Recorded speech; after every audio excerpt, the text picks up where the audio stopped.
Tila nakikipagpatintero sa tubig ang mga sasakyan at tao na dumadaan sa Marcos Highway sa May Kawayan at Marilao sa Bulacan. Nitong mga nakaraang araw, hindi pa rin kasi humuhupa ang baha na dala ng malakas na ulan at high tide sa lugar. Pero maging ang ilang mga residente nagdurusa. Sa barangay Ibayo sa Marilao, nagtitiis si Marisa sa kanyang bahay na pinasok ng baha.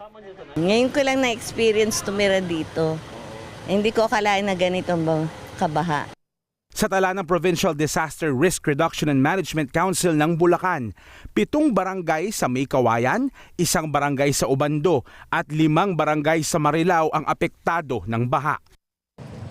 Kapag ang mga taga Marilao ang tatanungin, sanay na raw sila na kapag tuloy-tuloy ang buhos ng ulan at high tide, ito yung ending sa kanilang lugar. Pero di ibig sabihin na sanay na sa ganito ay pwede nang maging kampante sa mga peligrong dala ng mga